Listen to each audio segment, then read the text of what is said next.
voilà, des lieux pour se retrouver. J'ai juste revenir quand même sur comment se sont passées ces sessions dans le concret. Je pense que c'est important d'avoir en tête le cheminement.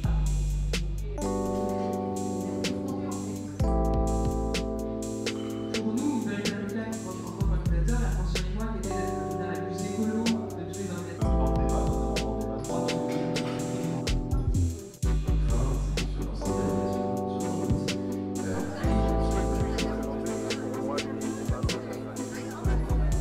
Moi, j'ai grandi dans le 93 à Stein, dans une ville où les inégalités se font ressentir. Je pense que forcément l'enjeu démocratique pour moi est très grand. C'est aussi une commune où il y a historiquement énormément d'abstention et c'est un enjeu qui me parle, c'est quelque chose qui me touche et je pense que de mobiliser davantage ces quartiers, ces jeunes à aller voter à minima, c'est un réel enjeu et c'est assez urgent. À ce stade, le dialogue va être très, très compliqué à mettre en place et donc je pointerai plutôt l'éducation.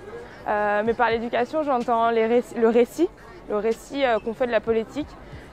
Peut-être rendre plus désirable la politique par bien sûr l'école, mais aussi par les médias, par les influenceurs, par plein de vecteurs de récits.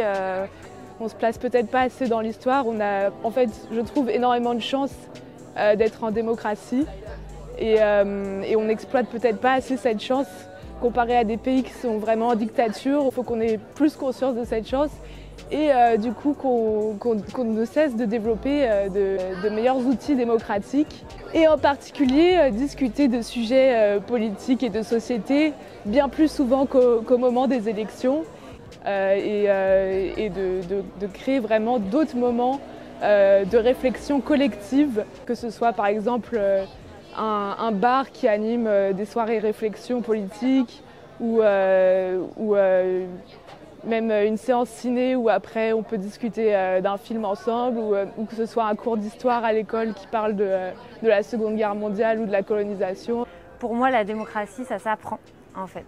Prendre position dans l'espace public, faire l'expérience de la prise en compte de sa parole et de son pouvoir d'action dans le collectif, ça s'apprend.